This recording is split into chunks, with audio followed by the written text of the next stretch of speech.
let's get started. How y'all doing? Good. Hey, I have some news. We missed last week. A couple weeks ago, we missed a week, and then now coming up in 2 weeks from now, there's going to be Cub Scout meeting, Women's Guild, and then Thanksgiving. So I talked to Monsignor Wargo, and I said, we keep getting interrupted. It's not anybody's fault. A lot of people want this room. When somebody else needs this room, could we use the chapel or church? He said, sure. So we probably never have to get interrupted again. He said we could also use the school if the chapel and church are busy. Yes? Next week is the eve of All Saints Day, next Thursday evening, isn't it? Is it in the church? The Mass will be Yeah, we'll be here. Okay. Yeah. So I guess my point is, as long as we're not being bumped out by somebody, we'll be here. But if we do get bumped out, I'll let you know ahead of time, because I know, like, for instance, we're going to be here this week, we'll be here next week. Now, 2 weeks from now, and then 3 weeks from now, there's going to be people in here. So we either go to the chapel or the church, or if that's not available, I'll let you guys know it'll be the school. But I'll let you know by next week, okay? So we won't have to have any more interruptions because we'll be doing this until Jesus comes back, I guess. If every 2 weeks we got to stop, So that might not be a bad thing. I don't know. Hey, we'll be learning the Bible when he comes, so it'd be maybe good. It'd be, I don't know, we'll get a pass or something. All right. Hey, it's good to see all of you, and thanks for coming. Let's get started with prayer, okay? With Father, Son, the Holy Spirit, amen. God, we thank you for gathering all of us here today. We thank you for gathering all of us here to hear your word. Please bless everybody while they're here. And since I'm teaching your word, please guide everything that I do and say. So I'm teaching exactly what you want taught in the way you want taught. And please let everybody hear it and let it sink into their hearts. Please may this be an educational and enjoyable meeting tonight, and bless everybody on their way home. In Jesus' name, amen. And Father, Son, the Holy Spirit, amen. Okay, what I'm going to do is I've been starting to do this with all of the session. I'll do it again today. It's going to become increasingly harder as we move forward, which is a summary of what we taught so far to keep us to see how everything's connected. So every time I do this, the summary from each event is going to be shorter and shorter and shorter because we're adding stuff on for each event. So we started off with God created Adam and Eve. Adam and Eve had a choice to follow what God told them or what Satan told them. They followed Satan, so they fell. And they had kids, Cain and Abel. And Cain got upset at God and at his brother, and he killed his brother Abel. And the world filled up with people over time. And God himself in the Bible said that at that point in time, the thoughts of man were nothing but evil continually. All men's thoughts and actions were just plain evil. So he decided, I got to start over. So he found one good man in Noah, and he said, I'm going to start over with your offspring. So he had Noah build the ark, and he loaded in the family, and he shut the ark and flooded the earth, and they started over with Noah's offspring. Now Noah's offspring, multiplied over time. There was a Tower of Babel, but they multiplied again and filled the earth. And then the next thing we come to is a man called Abram, who was later known as Abraham. And he had a lot of trial and errors with God, a lot of trial and errors to see if he could really trust God, and he failed in the beginning, but he learned from them. And God put him to a very difficult test where he asked him to sacrifice his son for him, and he was going to do it. And God stopped him, and he said, because you were willing to sacrifice your only son, I will bless you and make a great nation from your offspring. Well, he had 2 sons. He had Ishmael first, which is an illegitimate son. He didn't follow God's plan. God blessed him, but he's not the one he wanted the heir to be. And then he had Isaac.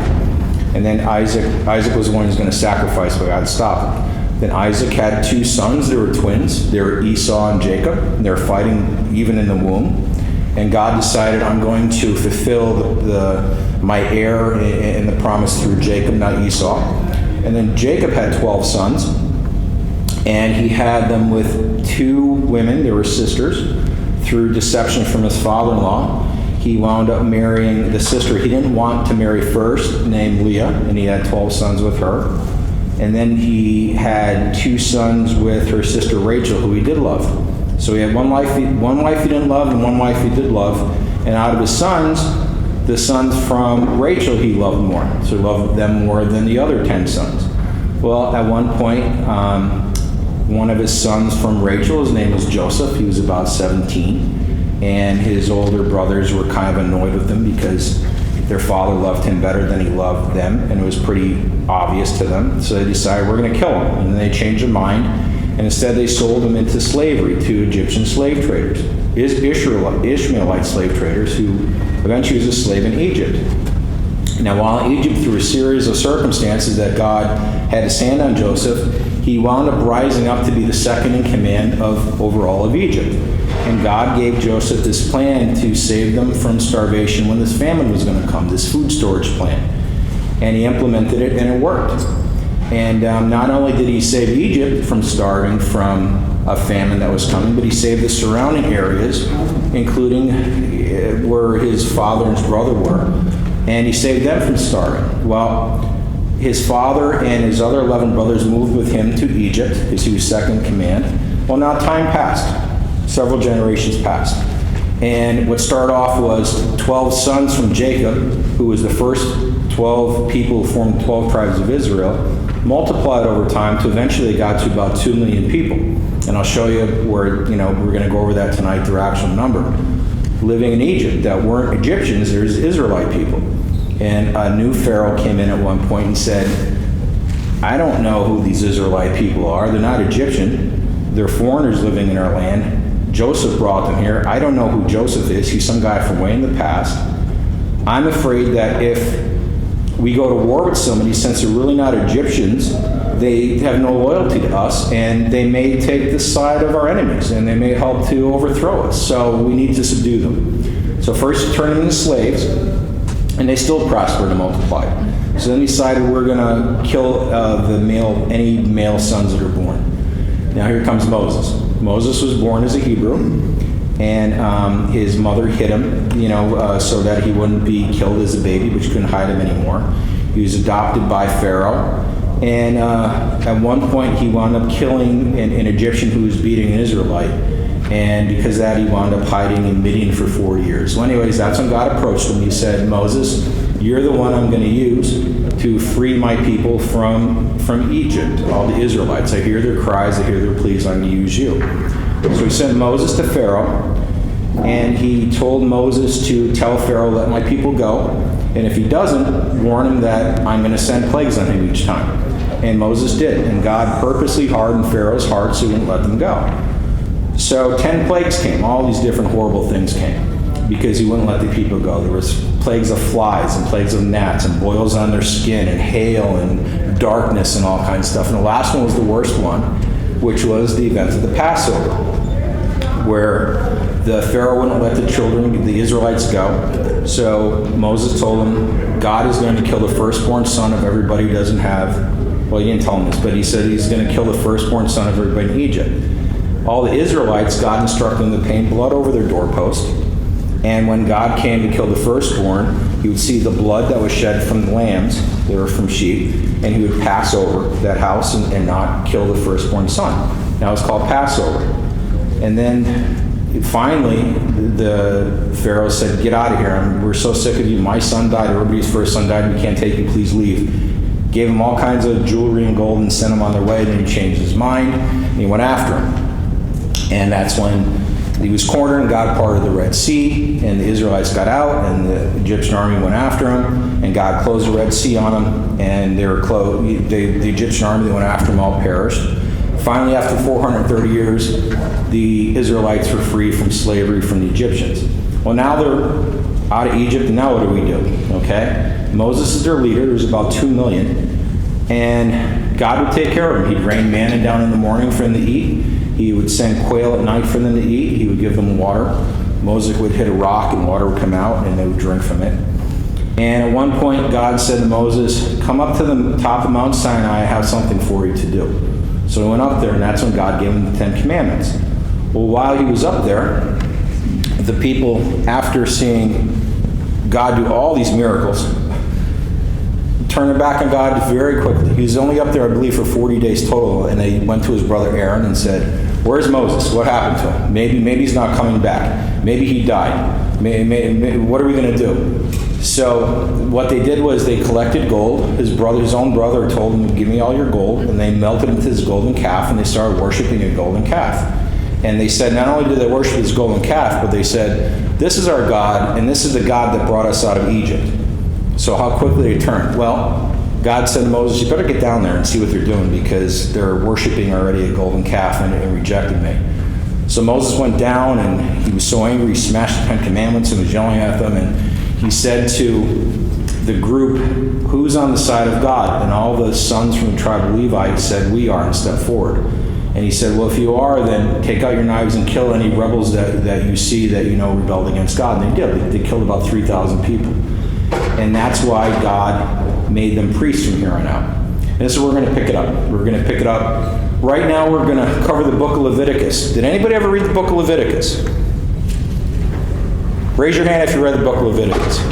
Okay, I'm asking that specifically because I'm a Christian counselor, and I work at a counseling practice, and I'm always encouraging the people to read the Bible, and I hear this constantly. I started off, it was going great, and I got to Leviticus, and I can't get through it. And that's where so many people stop. It's all these laws. It's all these rules. God not only gave people the 10 Commandments, he gave them all the rules for the priests and the people to follow. And do this and don't do that, and do this and don't do that, and all this stuff, and people have a hard time getting through it. Now the Bible, actually, one of the awesome things about the Bible is the Bible explains stuff from one part of the Bible and another part of the Bible. As you go through it, you read something and maybe it won't register with you. You read something later and go, oh, that better explains what I read back here, and all over the place. In the New Testament, it says why God actually gave the Israelites the law, or the Book of Leviticus, all these laws.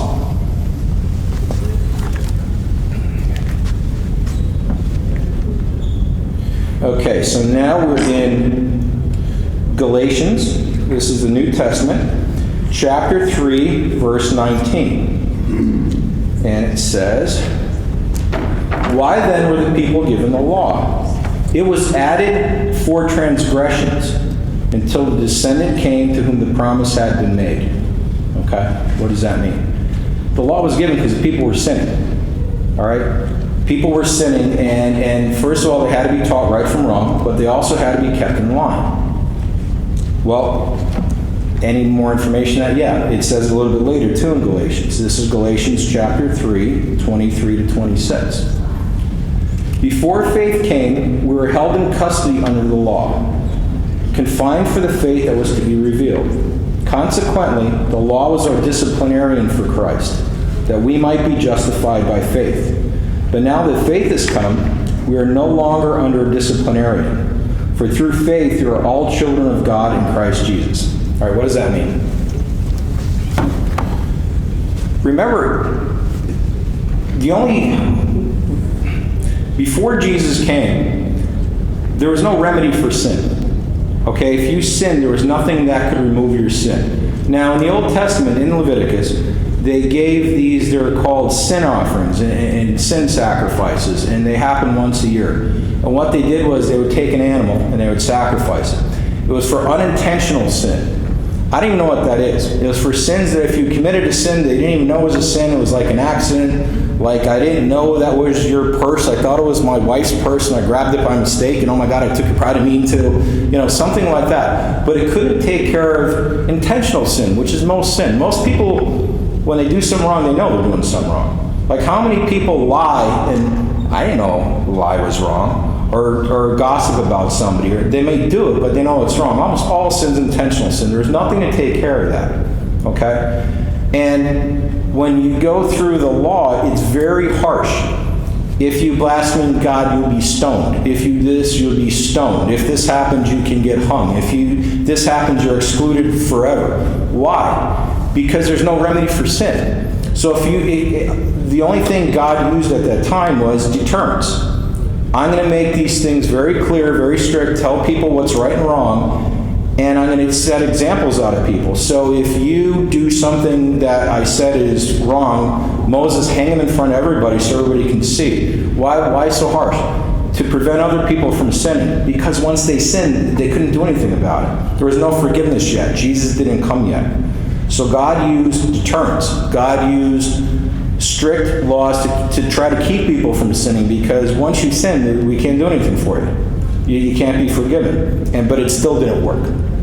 So that's where we're going to learn a lot about the laws now. Once Jesus came, it's all different.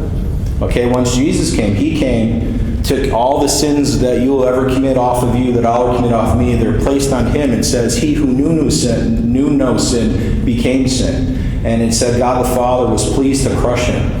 Because what he did was, he came down, the perfect unblemished sacrifice, took all of our sins onto him, and our sins were punished like they deserved, but instead of us getting punished, they were punished on his Son. And so now our sins are taken care of. Now we can be forgiven for them if we follow Jesus. If we reject him, we're in trouble. He's the only way. But before that, there wasn't anything. So you better be good. You better not sin, because, man, if you do, we can't do anything. So these laws are very harsh. There's a lot of them. And that's why they have the law. Okay? All right, so let's get into it a little bit. Leviticus. Here's some of the laws. Now, in the book of Leviticus, there's all kinds of rules and laws and a lot about priests. I picked, again, this is a Bible summary that I'm going over. It can't be the whole Bible, because if it is, this summary is about 340 pages, and it's still going to take us a long time to get through it. The Bible's 1,500. We'd be here again until maybe Jesus came back, if it actually read and explained everything. So what I did was I went through it page by page, and actually what this is actually a book that I'm getting published, that I'm actually working with Alton Diocese now to get the imprimatur for, where it's an officially Catholic recognized book. It's going to be called Bible Summary for Catholics. But it's a summary. I try to get all the main stuff in, but I can't have everything. Yeah, I just can't. This is everything. Here, buy one of these and read it. This is everything. Mine's a summary. So I don't have all the laws, but what I did was, I got the ones that you'll see will come up and play big parts later. All these things that God says don't do, the Israelites did it in a big way, and it caused them all kinds of problems. So I'm going to go over those. So here's some of the laws that God gave the Israelites. Laws for animal offerings. God would only accept the sacrifice of an animal without blemish, and his blood must be spilled against the sides of the altar. That's a foreshadow of what he requires from Jesus. As a sacrifice, he will only accept. Now, these were animal sacrifices for an intentional sin. He will only accept an unblemished sacrifice. He would only accept, if you're going to pay for the sins for man, first of all, you're going to be a man, and you got to be sinless. Because if you have sin on you, you're no better than them, and it's no good. So it had to be unblemished. Jesus was unblemished. And the blood had to be spilled. And these animal sacrifices, they're never drowned or whatever. They're always, they cut them, the blood was thrown on the altar. Blood had to be spilled. Jesus' blood was spilled. So it shows what God required, Clean and unclean animals, another law. God spoke to Moses and Aaron and told them which animals were clean and which ones were unclean. This became the basis of Jewish dietary laws, which had come into play in other parts of the Bible, such as the book of Daniel in the New Testament. God forbade the Israelites from eating the following animals because he deemed them to be unclean: the camel, the rock badger, the pig, any seafood that does not have fins or scales, vultures, kites, falcons, ravens, the ostrich, nighthawks, seagulls, hawks, owls, storks, herons, hoops, and bats. People made locusts, crickets, and grasshoppers, but no other winged insects that walk on all fours. If a person ate these, they would be unclean until evening. God also forbade them to eat rats, mice, and lizards. No one was allowed to eat a clean animal that died on its own from sickness or any other reason. Now, some of these laws were repealed later. God came to Peter in a dream, and 3 times he showed him what we used to be unclean, I now made clean. But some he never did. And most of the laws that God gave the people were for their own protection. It wasn't God just trying to give them a hard time. It was to protect them from harming themselves or whatever. I mean, just think about this. You're forbidden to eat a vulture. Now, back then, they didn't understand what germs were. You know what a vulture is? If you ate a vulture, it'd probably kill you right on the spot from all the disease. Don't eat bats, yeah? Don't eat mice and rats, yeah? Don't eat anything that died on its own. Why? Because it's probably sick.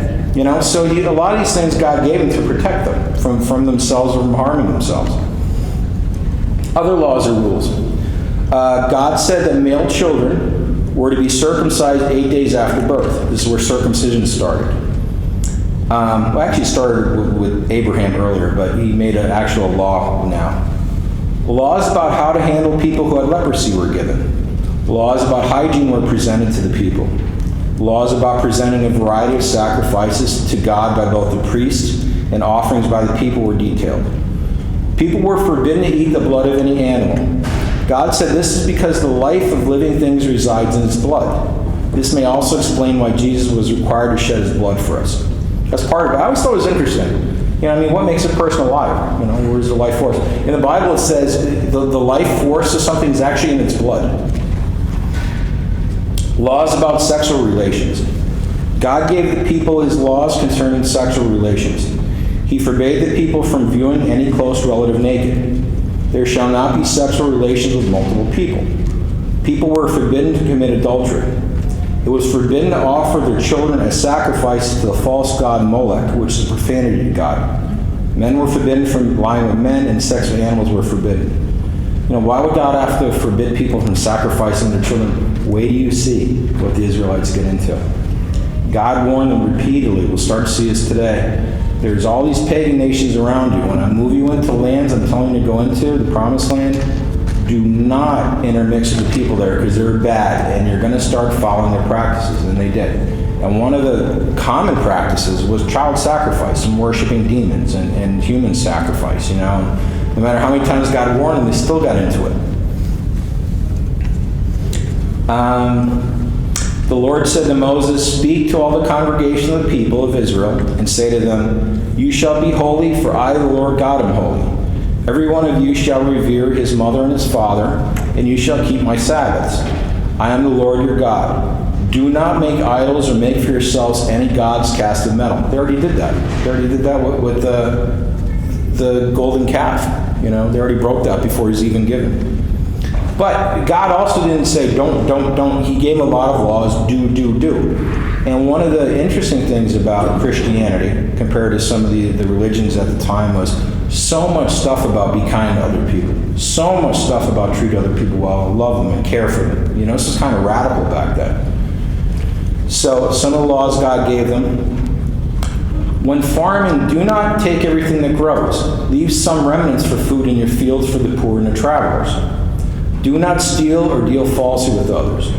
Do not lie to others or take false oaths. Do not oppress other people. No slavery, Pay others immediately for work they have done for you. Do not take advantage of the deaf and the blind, but fear God. Do not be unfair or unjust in court. Do not favor the rich and judge against the poor just based on money. You must judge others righteously. Do not slander other people. Do not hate others in your heart or reason frankly with them. To do otherwise would be a sin. You shall not take vengeance or bear a grudge against the sons of your own people, but you shall love your neighbor as yourself. I am the Lord. That was Leviticus chapter 19. God forbade the people from turning to mediums or necromancers. Don't go to fortune tellers. Don't go to psychics. You'll see Israel's first king does this in a big way. So everything I'm reading is he says don't do this, and you'll see as we move forward, yeah, they did it. They did it big, Child sacrifice is forbidden. God stated that anyone found in Israel giving a child to Moloch was a god who required, he was a demon, or they made this god up. It wasn't a god. But he required that people burn their child alive as a sacrifice in a fire. It's called immolation. And immolation came from them against Moloch. God stated anyone found in Israel giving a child to Moloch will be stoned to death by the people of the land. And that practice was giving a burnt offering to a child to their false god Moloch. God himself will set his face against any person that does this, and he will cut that person off from his people. If anyone closes his eyes and does not put to death the person who sacrifices a child, then God will turn his face against the man who overlooks it and his entire clan, and he will cut them off from among their people. That's Leviticus chapter 20. As you'll see, this comes into play a big way in future chapters. It's one of the main reasons why, as we go further on, God allows Israel to be invaded and by the Babylonians, by Nebuchadnezzar, and actually taken away as exiles for twice. And one of the main reasons were they kept getting involved in child sacrifice. It wasn't the only reason, but it was a big reason. Why does this matter to God? I have children. A lot of people have children. What you have to understand is there are children, but they're temporarily ours. We are their stewards while we have them here on earth. When we get to heaven, they're still going to be our children, different relationship. We're God's children forever. He does not want people killing his children. He had a plan for them. That child that was, sacrificed to Molech, that was God's child. God made that. He made him to be part of his family, or at least to have an opportunity. So God, strong, he came against this, anything harming children or sacrificing children, harder than anything else in the Bible, and rightfully so. Do not do the pagan practices of the other peoples around you. God instructed the Israelites to keep all his rules and statutes that he is now giving them when they enter the land of Canaan, where he's going to be bringing them. If they do not, they will be expelled from the land. And he gave them this clear warning. And you shall not walk in the customs of the nation that I'm driving out before you. For they did all these things, and I detested them. So God's getting the people ready, got them out of Egypt, and he's telling them, I'm going to bring them to the land of Canaan. Why Canaan? Because the Canaanites live there. That's their land. Okay? And he's clear. I'm not pushing out really good people, to move you in. These are bad people. These are people who sacrifice their own children and do a lot of really, really evil stuff. And I want you to move them out in this land I'm giving you. Don't let any stay with you, because they're going to continue their practices, are going to rub off on you. Yeah, we got it. Okay. Laws about the Sabbath. This is a big one. 6 days shall work be done, but on the seventh day is the Sabbath of solemn rest, a holy convocation. You shall do no work. All right, why is that important?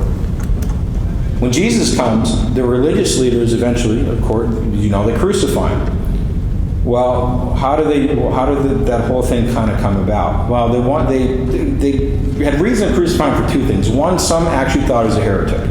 Even though he did all these miracles, even though Scripture said he was going to do these things and they were waiting for him, they really didn't believe he was God. But other ones were envious of him, jealous of him, and the only people that Jesus really read the riot act to when he came were the religious leaders. Everybody else he'd say, oh, you're sinning, sin no more, and follow me. With them, he said, you hypocrites, you snakes, you vipers, because you're supposed to be the shepherds of the people, and not all of them, but some of them were manipulating everything so that they were powerful and they got stuff out of it, misleading the people. So some of them wanted to get rid of him. Two main things how they wanted to get rid of Jesus. We're going to read the more minor one first. One is the Sabbath. And tell me how ridiculous this is. One day, Jesus was around the religious leaders, and a man with a crippled hand came up, and they were watching Jesus. And he knew what they were thinking, and he said, I'm going to heal this crippled man because I love him. You're going to tell me that I'm doing work on the Sabbath by healing this man. And he healed him, and they started giving him a hard time. You're not supposed to do any work on the Sabbath. Healing is work on the Sabbath. You broke the law. Jesus said, listen, if any of your sheep fell in a pit on the Sabbath, don't tell me you wouldn't reach in and pull them out. How much more worthy is this man for love and care than a sheep? He said, the Sabbath is meant to not do menial work, but he said it's lawful to do good work for other people on any day, including the Sabbath.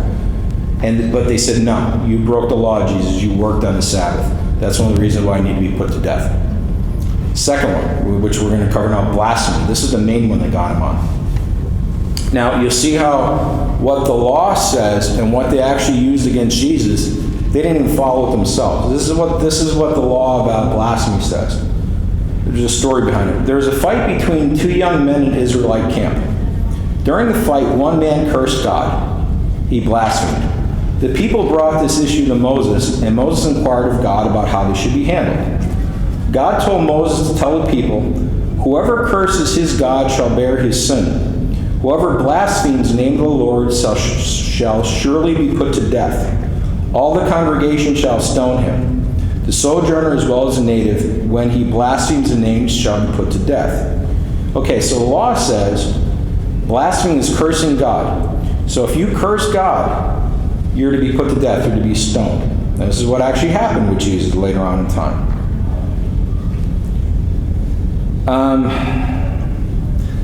They were questioning Jesus. They arrested him. This is after the Garden of Gethsemane. And they're trying to find charges against Jesus so they can put him to death.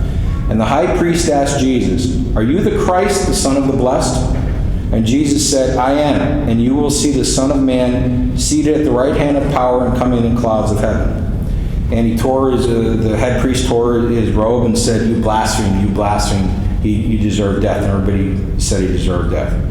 So, first of all, in all the scripture, it says the Messiah is going to come. They've been looking for him. Somebody's going to be the Messiah. Jesus fit all the parameters of Messiah. He did all the miracles nobody could do. So they were looking for him, and when he came, they rejected him. Right? But also it says blasphemy is cursing God. Jesus never cursed God. They said, "Are you the Messiah?" He said, "Yeah, I am." You told the truth. They said it's blasphemy. So he didn't even actually break the law. The law is curse God, never curse God. They said the punishment for blasphemy is stoning. Did they stone Jesus? How did he die? They crucified him. They didn't follow their own law. Okay? They used anything they could get to well, you broke this, well, maybe you broke that, let's get rid of it. So they're grabbing on anything. So they said he's guilty of breaking the Sabbath because he healed a man on a Sabbath. And when they asked him if he's the Messiah, he said, yeah. And they said, well, you cursed God, and we're going to, So this is important. This is where it comes back to. This is where the Pharisees got it from this law. A little more on Leviticus. The book of Leviticus gives details on being good to the poor and how God will bless the crops and protect the Israelites from enemies if they're obedient to his commands. And he will walk among them and be their God, and they will be his people. But if they turn away from him and refuse to turn back, they will suffer increasing disciplines from God until they finally repent and return to him. God gave them clear warnings that if they refuse to stop rebelling against God and his ways, and if they persist in worshiping pagan gods and their dreadful practices, God will eventually allow them to be conquered by the horrible pagan people whose sinful practices they idolized in place of worshiping God. However, he told them, after suffering greatly under the hands of their pagan destroyers, who their ways they once worshipped, if they repent and turn back to God, he will show mercy on them and rescue them. You see, that's what happened. God does a lot of things repeatedly in here. One of them is, whenever he makes a promise, he usually follows this pattern. If you do this, then I will do this great thing for you. But as long as you do this. If you don't do this, this is the bad thing that's going to happen to you. So it's always, if you do this, here's your blessings. If you don't, the people know. He tells them way ahead, and he tells them exactly. Like here, he told them, look, you're going to be exiled because you're going to keep following these pagan gods. Yeah, okay. And they do it anyways. All right, so we're done with Leviticus. Now, if you ever read Leviticus, it's my least favorite. I hate saying that. All the Bible's good. Man, it's tough. But now we're moving on forward. We're into the book of Numbers. Remember that the nation of Israel started with the 12 sons of Jacob. Over 430 years later, by the time Moses saved the Israelites from the Egyptians, the Israelite people were numerous. So God told Moses to take a census of all the men aged 20 and older who were able to go to war. The number of men was 600,550. That did not take into account any females or males under the age of 20. That's Numbers chapter 1. So God said, hey, Moses, take a census. I want to see how many men we have of war age that could go to war. Again, Israel started with Jacob's 12 sons, and they formed these 12 tribes. Up to this point, by the time Moses is here, there's 600,550 just men aged 20 and above. That doesn't count any females. It doesn't count any males under the age of 20. So they think there might have been about 2 million people now that got out of Egypt and are out here kind of in the open, waiting to get into the promised land, which is the land of Canaan, which will be Israel. The tribe of Levi were excluded from the census of the men able to go to war. Again, he said, Moses, see how many people are age 20 go to war. Instead, God assigned the men of the tribe of Levi to guard over the tabernacle of testimony, and were assigned later to be the priests under Aaron. So the Levites didn't have to go to war, they were priests. And I'm going to read again why this was right from the Bible. So we are in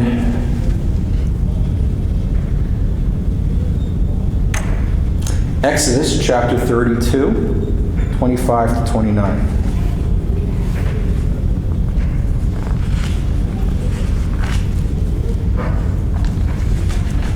I brought everything from my Bible study. I forgot my Bible. I had to go looking through rooms. I found this kid's Bible, but it'll do. Okay. Here we go. So again, why this explains why the Levites from here on out are going to be the priests. Always priests in the Old Testament came from the tribe of Levi. And this is why. We're going back to when Moses was getting the Ten Commandments and the people made the golden calf, and God said, you better get down there, Moses. They're rebelling against me. When Moses realized that, to the scornful joy of their foes, Aaron had let the people run wild, he stood at the gate of the camp and cried, whoever is for the Lord, let him come to me. All the Levites then rallied to him, and he told them, thus says the Lord, the God of Israel, put your sword on your hip, every one of you.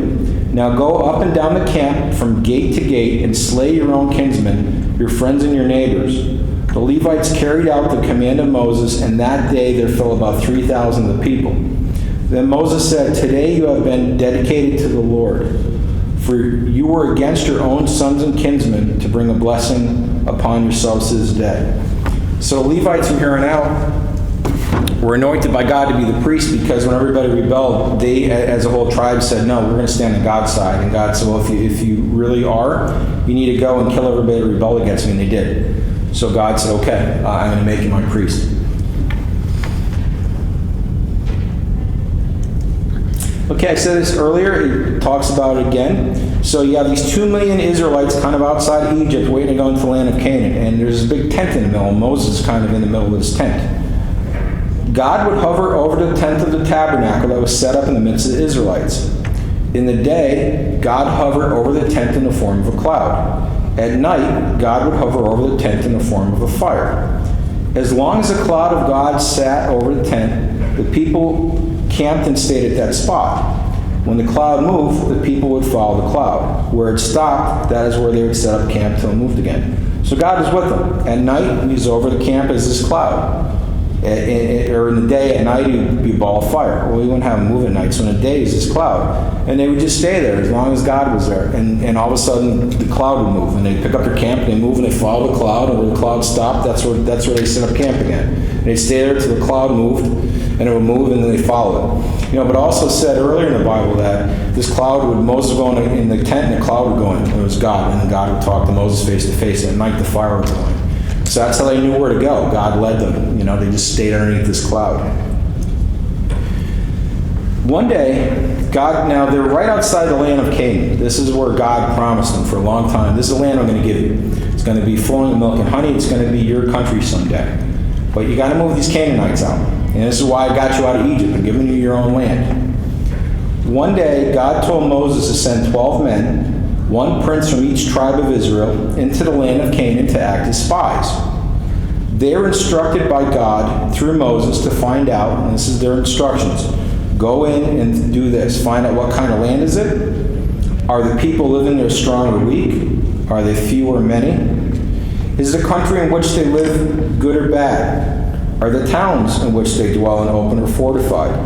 Is the soil fertile or barren? Is it wood or is it clear? That's what he said to go and do.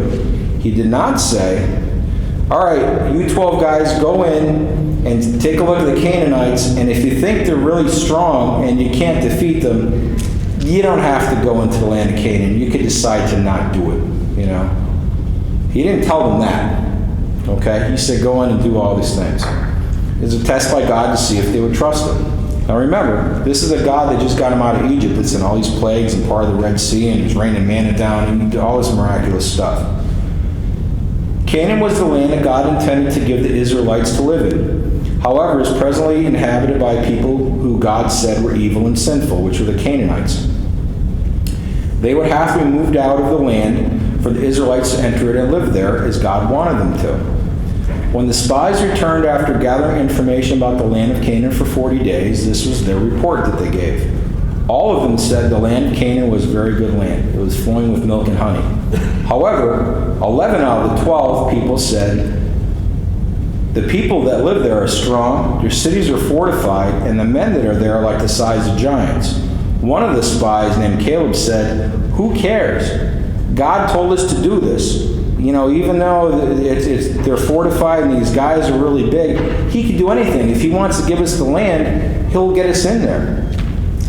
But the other spies kept insisting to the people that if we try to take this land from Canaanites, we're going to fail. God won't come through for us. We're going to fail in battle because they're bigger than us. So the Israelites decided to believe that God could not, or would not help them defeat the people who lived in the land of Canaan, even though God was the one who told them that he's going to give them this land. Now they also became angry at Moses and God, not remembering that God could save them from anyone he wanted to, who's all powerful. Again, these were people who saw the miracles God do in Egypt. So they revolted, and they would do this all the time. Moses, why did you bring us out here? We're going to die out here. We're going to starve out here. We should have been back in Egypt as slaves. They forget what God could do constantly. Because they revolted against God's instructions to take over the land of Canaan for themselves, God told them, all right, you don't think I can get you in? You're not going in. He said, turn around. You're not going in this land. Your kids will go in. After all you people, the grown-ups that don't believe that I can get you in, after you all die off, I'm going to give it to your offspring, but to your kids, not you. So he had them turn around, and he said, you're not allowed to go in. Now, some of them revolted against that. We could take them on our own. And they would go and try to attack the Canaanites, and it just got massacred because the Canaanites were stronger than them, and God wasn't with them because they tried to do it on their own. Now, while the Israelites were in the wilderness now, because God said, you can't go in the land of Canaan, I'm not going to let you because you won't trust me. During their 40 years of wandering, they began to intermarry with some of the pagan people. They intermarried with the daughters of Moab. God told them, don't do this because they're pagans. They do all this bad stuff. The Moabites invited the Israelites to sacrifice to their gods, and some of the Israelites began to worship the gods of Moab. And a lot of Israel became yoked to this god named Baal. Baal worship was bad. Any worship outside of God is bad, but it involved child sacrifice.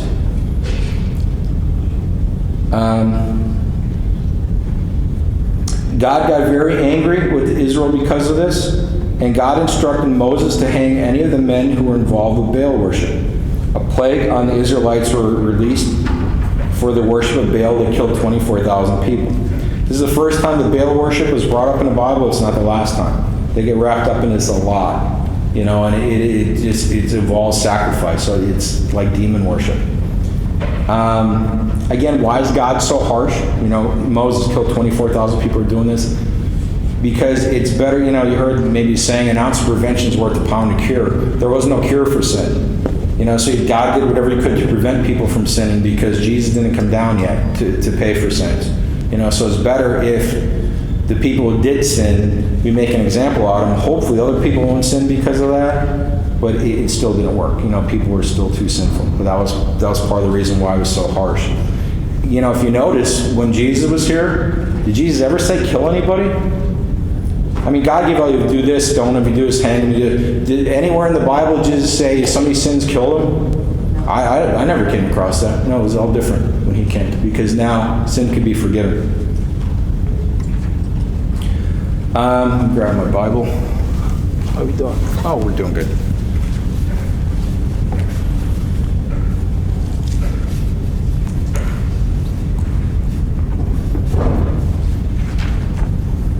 I'll summarize this.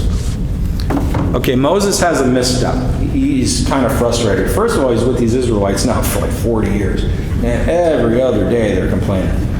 Oh, we wish we're back in Egypt because the food here isn't good. Oh my goodness, it was better being whipped as a slave than it was. They're always complaining. So one day they went up to Moses and oh Moses, why'd you bring us out here? There's no water here. We're going to die of thirst. No, God's been providing water the whole time. But this one day they get to a place with no water, and they're complaining to Moses. So Moses goes, oh, I can't deal with these people. So he goes to God. God, he felt prostrate. What should I do? And God said, okay, Moses, they want water. Get your staff and go up to a rock and hit the rock, and water will come out and give them water. Well, he was so frustrated after dealing with them for everybody, he came back and goes, all right, you bunch of rebels, you guys want water? Me and God will give you water. Quit complaining. And he slammed this thing down, and water came out, and they drank. And then God said, come here, Moses. He said, you got to understand something, Moses. You are the voice of God to these people. I don't speak to them directly. I speak to you when you speak to them. So basically, when you speak to them, it's like me speaking to them. Okay, you're a very select person. Since you're the voice of God, you can't go rogue. You misrepresented me. You made it look like I'm extremely mad at them because they're asking for water. I'm not mad at them at all. I told you they want water, so what you do? You were mad at them, but you made it look to everybody like I was furious with them. Now, because of that, there's going to be a consequence. When you get to the land of Canaan, you're not allowed to go in. I'll let you see it, and then bring them up to the mountain and show it to them. But he said, you're not going to be able to go in with them. You're going to die before you get there. And a man named Joshua was going to take over after you bring them in. And that was kind of the consequence for that. If God picks you, there's very few people in the Bible that God picked as like, you're my voice to the people. If he picks you and you agree to do it, you could say no. Some prophets said no. You can't go rogue. If God says, say this like this, you can't do it however I want. No. You're the voice of God to these people. And he went rogue out of frustration. I feel bad for Moses. There's one passage in the Bible, I didn't get to it here, but God sounded so human because God was so frustrated with Moses. One day he came to Moses, he's like, Moses, can you believe these people? I could see God almost pulling his hair out because all he do was rebel and complain. And he's like, Moses, if you want, I'm sure it wasn't as frustrated. It sounded that way. He's like, I could just wipe them all out and start over your offspring. And Moses is like, no, God, don't do that. But even, like, you could tell God was getting, or at least he acted frustrated. He was so human in the book, I loved it. Because God and Moses would talk a lot, like, what are we going to do with these people? Now, God knew what to do, but it kind of almost shows, like, a humanity side. Like a person you could relate to. Okay, so we're out of the book of Numbers, now we're going into the book of Deuteronomy. Oh, by the way, after 40 years of wandering in the wilderness, God did lead the people into the land of Canaan. To the doorstep. They had to push the Canaanites out. But he did bring them in. Now we're going to the book of Deuteronomy. Important book for one main reason. Or a lot of reasons, but a big reason. The book of Deuteronomy went into more detail about Moses and the Israelites while they were in the wilderness before God gave them the land to live in, the land of Canaan. The book of Deuteronomy gave the Hebrews additional directions that God wanted them to live by. For example, God stated that the greatest commandment was, you shall love the Lord your God with all your heart, with all your soul, with all your might. He told the Israelites he would bless them if they will follow him. Now this is what's interesting. The first session that I did this, and it's in the New Testament, I talked about, at one point, when Jesus was here, right before he started his ministry, the Holy Spirit led him out to be tempted by the devil. And if the devil could have tempted him to sin, the whole salvation plan would have been over because Jesus would not have been an unblemished sacrifice. So the devil threw everything at him to get him to sin. And Jesus fasted for 40 days before he went out when he was hungry. And when he went out to see the devil said, if you're really the Son of God, turn these stones into bread, because he knew he was hungry. And Jesus responded by saying, man does not live by bread alone, but every word that comes from the mouth of the Lord. That's from the book of Deuteronomy. This chapter 8, verse 3. So then Satan took him up to the pinnacle of the Jewish temple. And he said, if you're really the Son of God, throw yourself off this temple. You basically show off to the people. Throw yourself off the temple, because it's written, now Satan started quoting Scripture, it's written that the Lord will send his angels to catch you so you won't strike your foot against a stone. Jesus responded by saying, you shall not put the Lord your God to the test. He quoted Deuteronomy chapter 7:16. And then Satan showed him in an instant all the kingdoms of all the world. And he said, all the power and glory of these kingdoms have been handed over to me. When man fell, he got the deed to everything. Jesus, you'll see, will get it back. But he said, all the power and glory was handed over to me. I give them to who I wish. I will give them all to you if you bow down and worship me. And Jesus said, it is the Lord your God shall you fear. Him you shall serve, and by his name shall you swear. That's Deuteronomy. So all those temptations by the devil, Jesus defended himself by quoting Scripture, and specifically he quoted Deuteronomy. Other laws, or just things in Deuteronomy. God reminded the Israelites that he took care of them when they were in the wilderness before they would come to the land of Canaan, that he would soon give them. God told them that when they become successful, remember that it's God who blesses them, and he's the one that allows them to be successful. Also, God told them, do not think that they're good in getting good things because they're superior people or better than anybody else. He said, you're not. You're getting good things because I love being kind to those who love me. If you love me, I will take care of you well. I'll give you good things and give you everything you need. And God, let's see. Other things, God said, do not worship other gods, because there are no other gods. He is the only God. Some of his messages to the people include, again, Deuteronomy is a lot of instructions. After Deuteronomy, we get back into stories. David and Goliath and stuff like this. Like Numbers and Leviticus and Deuteronomy is a lot of do this, don't do that. Let me tell you about things. So in Deuteronomy, God says, I am the only God, the rest of these paraphrase. I'm the only God, the rest gods are false. And it makes me very upset when people worship false gods instead of me. God said, if you see people that are poor or in need of something, you need to help these people and be happy about helping them, and I'll bless you for it. You must be honest and truthful in dealing with people. Don't lie about other people. In the end of the book of Deuteronomy, God took up Moses on the top of Mount Nebo, I don't know how you say it, and he showed him the land. He said, this is the land of Canaan. It's going to be Israel. I want you to see it. You can't go in, but I want you to see it. And then Joshua took them in. And we're going to get into Joshua, and we'll finish up right on time. So now Moses dies, and he's buried, and Joshua took over as a leader of the Israelites after Moses dies, and they're going to go into the land of Canaan now. I guess all the older people who rebelled against and said, we're not going in, those people are too tough, they all died off. So it's their children now who are adults. After Moses died, God appointed Joshua to take over as the leader of the Israelites. God had Joshua lead the army of Israel to take land of Canaan from evil groups of people who lived there and turn it into land they would live in. This would eventually become Israel. In order to possess the land of Canaan that God wanted them to, the Israelites had to conquer the Canaanites, the Hittites, the Hivites, the Perizzites, the Girgashites, the Amorites, the Jebusites. There's ites everywhere. Ites. And they had to get rid of all these bad ites, get all these ites out of their land so they could take it. Joshua and the Israelites at one point came across the river Jordan. They had to cross. It was too deep, and he parted it like he did the Red Sea so they could go across. It was kind of a little tidbit. One of the cities that God wanted the Israelites to take for themselves was a city called Jericho. Now, Jericho was a big city surrounded by a big wall. It was heavily defended.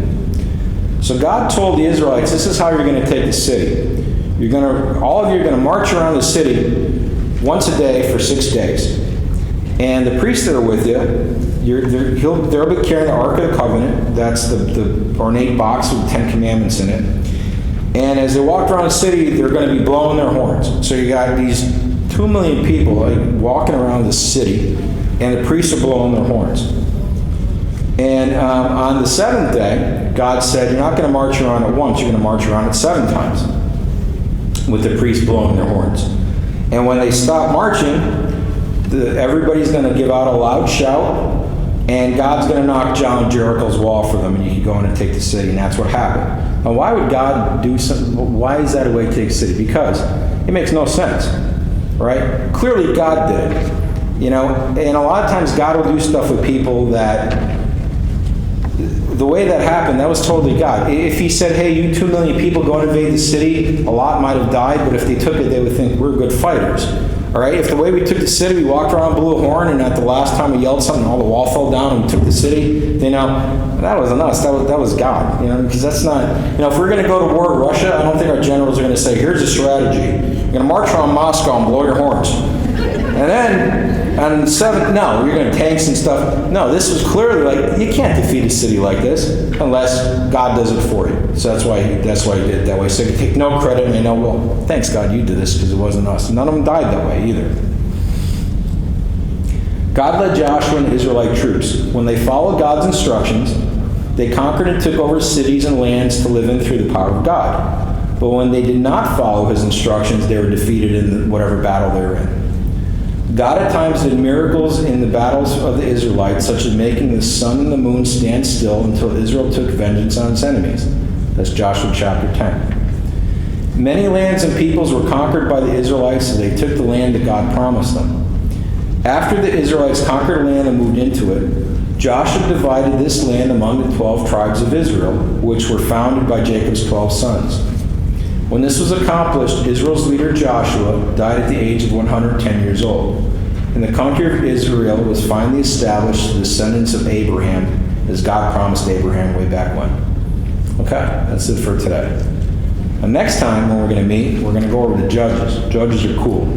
They're like supermen. God gave them all these. You hear of Samson? Ever hear of Samson? He's like the Hulk. You know, he didn't even have to get mad. He said like the Hulk strength, knocking over buildings and stuff. And we're going to get into Judges next, and then we're going to hear about how that transitioned into Israel's first kings. First one was Saul, and then the next one was Israel's greatest king, David. And then we're going to hear about his son Solomon. You know, it's really interesting stuff. So from here on out, we hopefully won't have any more interruptions. Next week is here. After that, we're still going to meet, but I'll let you know. Is it going to be in a chapel? Is it going to be, you know, in the church, in the school? I'll get that clear, but we won't have to skip any more from here on out. Thank you all for coming. I'm so happy you all come. This is crazy. Yes. Oh, hold on.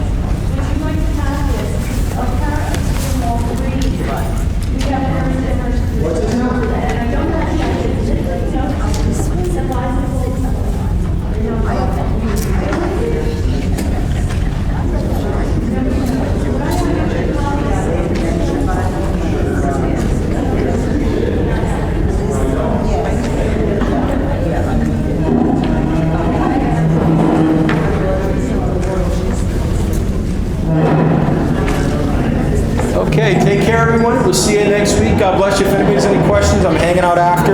You're welcome. You could ask me in person, whatever. I'll try to answer anything. If not, have a good one. We'll hopefully see you next week. Tell a friend. Oh, and also, if you ever miss any of these, they're on YouTube. Go on YouTube, look up Michael Koch, and I'll always have them on the weekend after I teach it. You're welcome. Take care.